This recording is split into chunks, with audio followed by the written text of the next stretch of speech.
Welcome back to Whit Acres, everybody. It is March 2nd and it's about 35 degrees out. It's a nice sunny day. All the snow finally melted. We had a low of 17 last night, so it still got pretty cold here. But the days are starting to warm up and the ground's really starting to soften. Now I'm Cody. This is my pup Echo. Echo. Focus. Good boy. Yeah, good boy. I'm in zone 6A and we're gardening from home. I wanted to bring you out here and just pretty much record what's sprouting up this time of year. I want to know for following years what time things really start coming up. The daffodils, the hyacinths, the Gila Boras, the gooseberry, any of the ones that are early. I want to know what time of year they're actually starting to sprout. So I figured I'd take the phone, walk out, record. If you guys want to follow along, come with me. Here's my 3-year-old dogwood tree. Here's a white dogwood and just starting to push buds. You can see it splits right there and starts pushing out the new branch right out of the center. So I was hoping for this thing to bloom this year, but I'm not sure if that's going to happen. And if I bring you over here to the perennial bed next to this nice large Rose of Sharon, we can see the first daffodils sprouting out. That's a good clump right there. And all along these leaves, the whole fence line, you can see they're all sprouting out now. You move some leaves, just move some leaves and you find daffodils along this whole row here, all the way past this red rhododendron we planted last year. There's some old lily stalks, so you know they'll be popping up. But under this thick layer of leaves, you'll be finding a lot of daffodils sprouting up. Here we go. See, I know I'd find it. Just along the edge of the perennial bed here, we have Gila Boras, or a Lenten rose, getting ready to bloom. Sun's just hitting this one. It'll start rising up, getting some good color here. It's one of the first bloomers on the property and a nice one to have.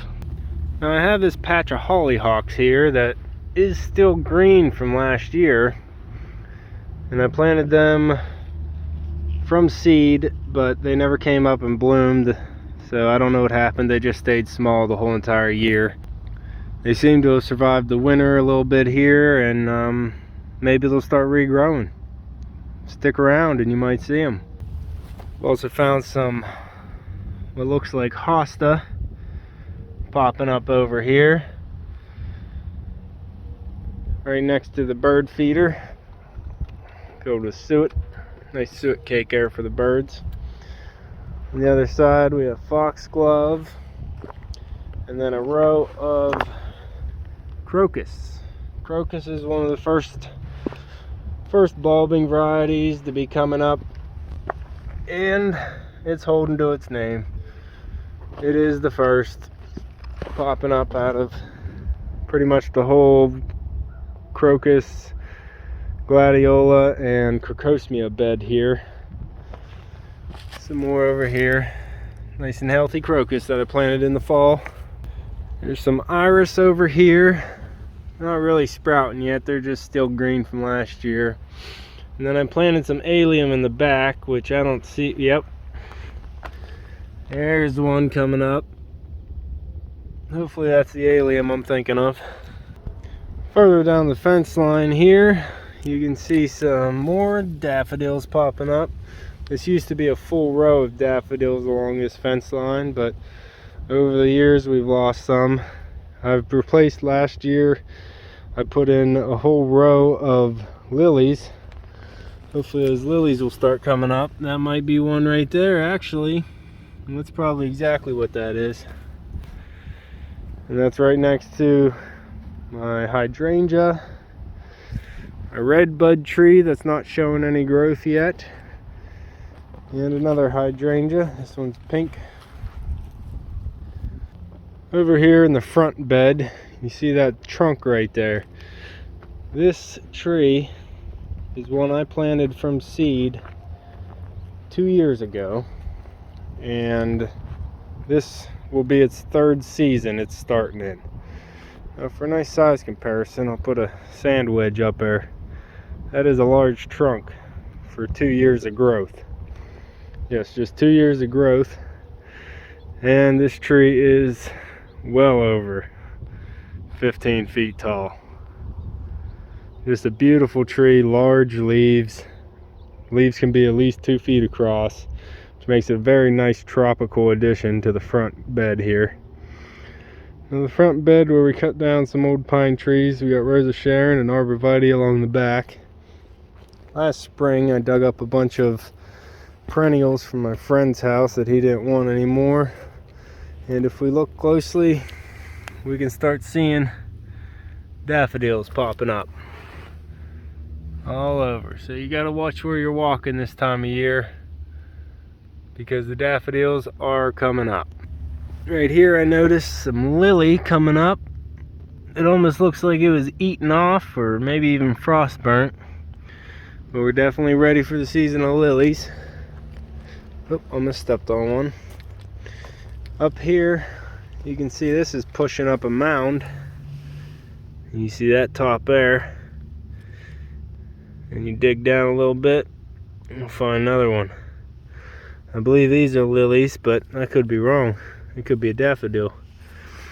Why don't you subscribe down below and follow along this year, you'll see what it is. Next to that, I have all my gourds that have been sitting out all winter. Birdhouse gourds, dipper gourds, martin gourd, snake gourd standing up there, a couple bushel gourds. They all seem to do well as decoration all winter long, and I love having them. Right next to this dead lilac tree, you can see some just poking out there. That would be wild grape hyacinth. Very small hyacinth, little purple flower. If you get down low enough, they have an amazing fragrance, slightly grape to it.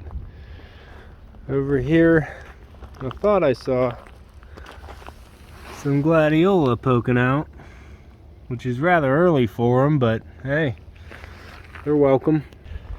Right up next to the greenhouse, almost missed it, but there's some more daffodils coming up. It's right next to my butterfly bush, but almost didn't see them because of that. There's another one deep in there. These should be, it might be a summer cheer daffodil, which is a nice beautiful one you want to stick around to see. Hold on, gotta hit the ball for puppy.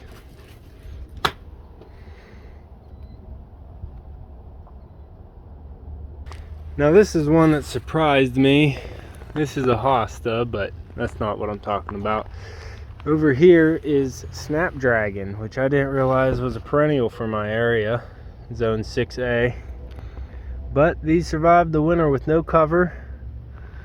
A few of them actually did. All that red you see is new growth. So yeah, I have at least 4 of them survived. And I'm wondering if this salvia survived as well. Maybe, maybe not. We'll see.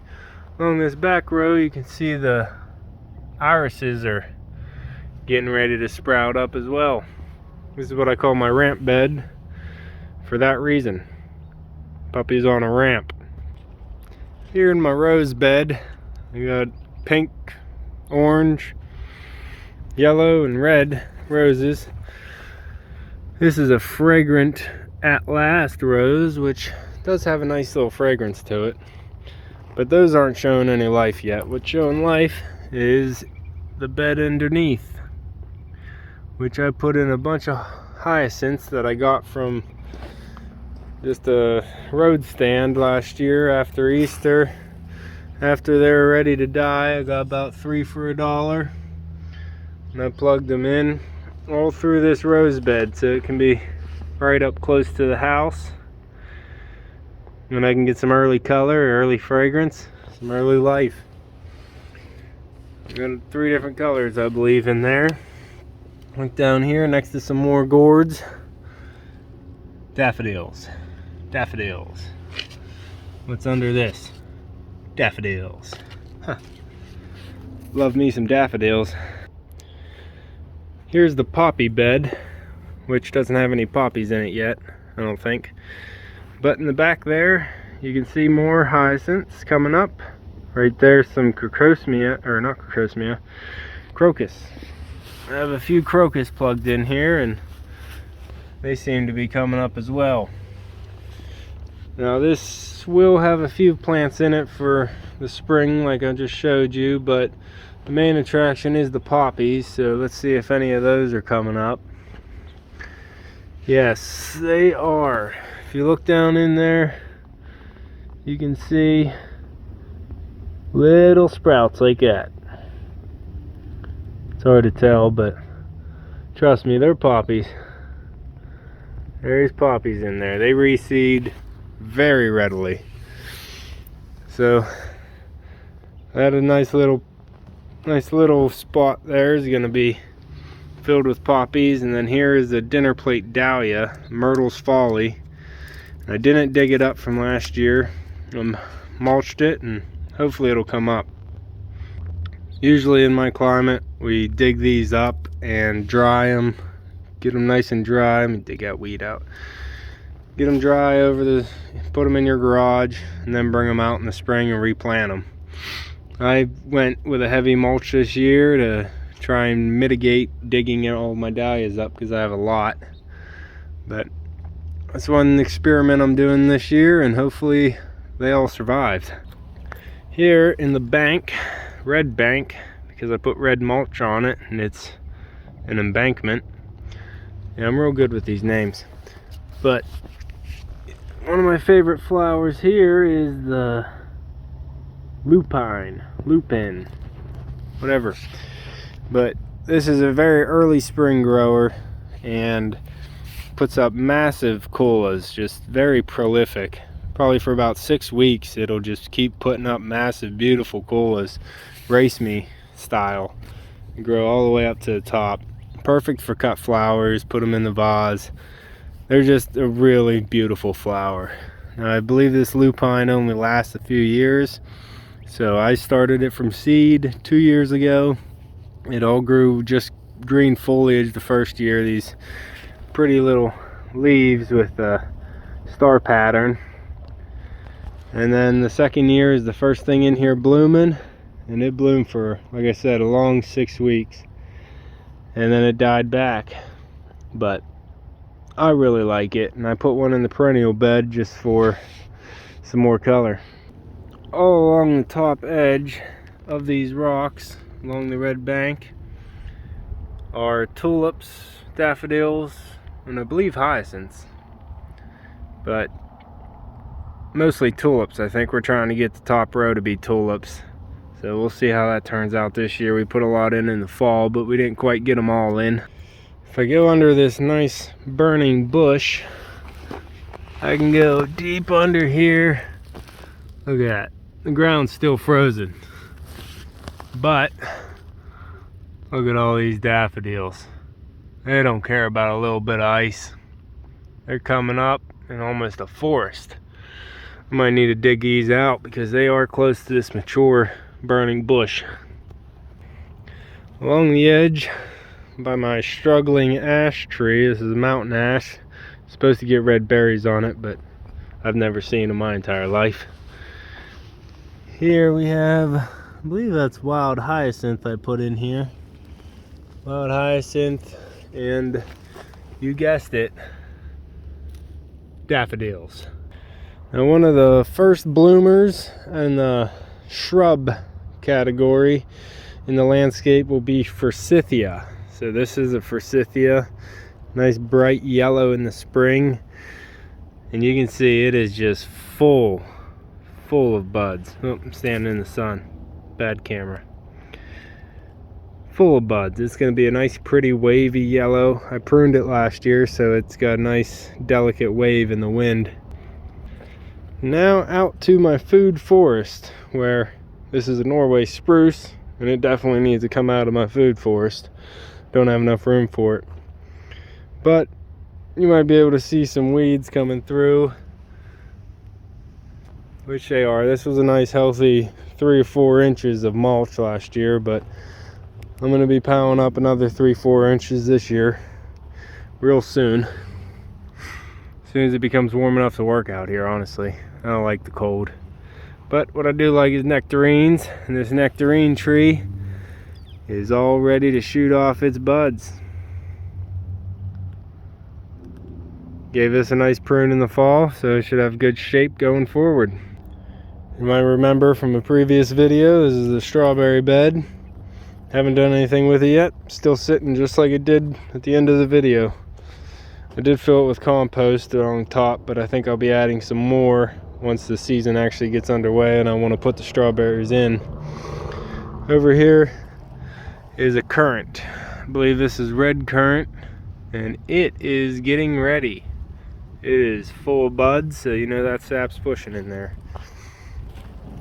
This is its brother, another red currant, and it looks like it survived the season too. Just beside it's my goji berry. Doesn't have any life yet, but what it does is the gooseberry. Gooseberry's got nice, I don't know, got some buds on it, and it's ready for the new season. Alright, pomegranate is a warm loving tree. It's not ready yet. It's got actually, it has some small buds on it. I actually bought this last year, and when I put it in, we ended up getting the cold spell right afterwards, and it almost fried it.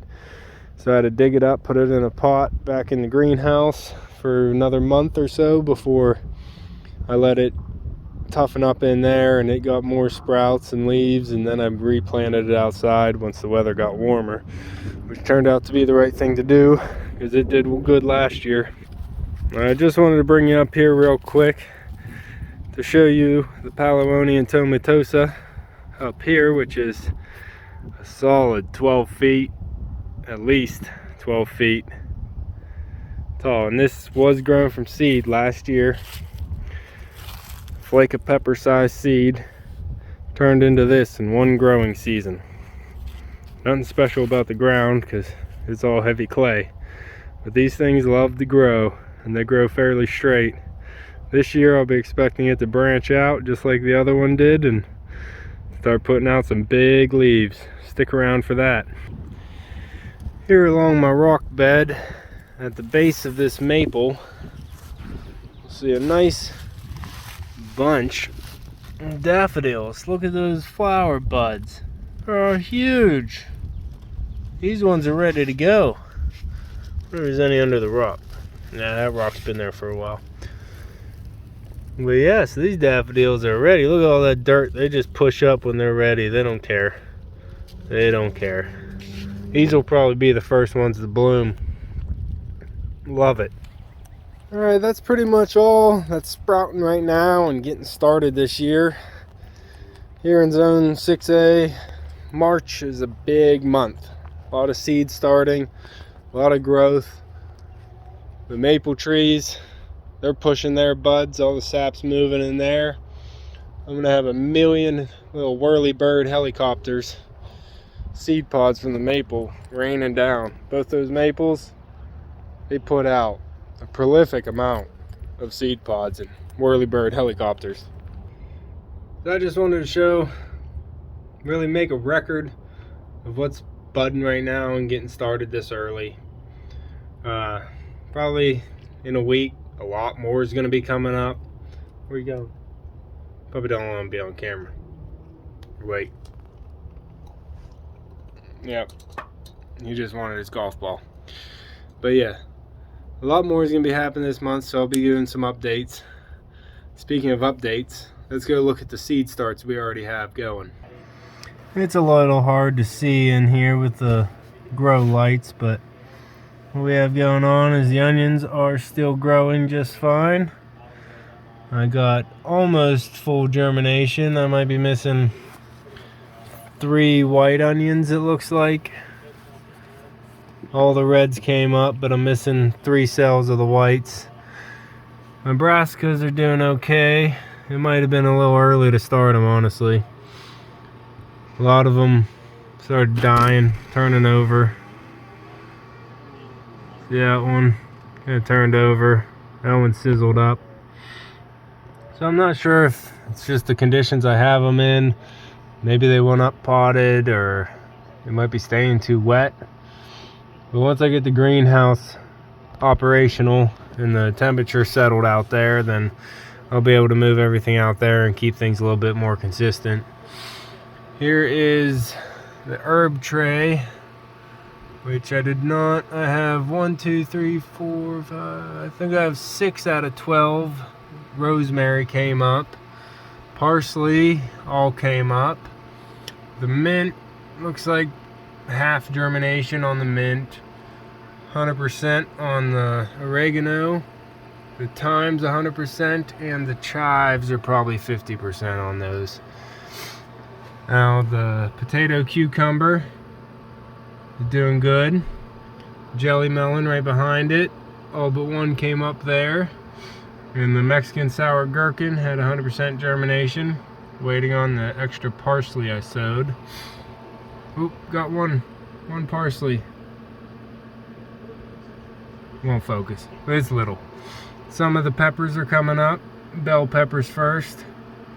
Waiting on the banana and the jalapeno peppers. And I planted some yams. Waiting for those to do anything. Treating them the same way as I do sweet potatoes, which those are back there. And they have yet to sprout.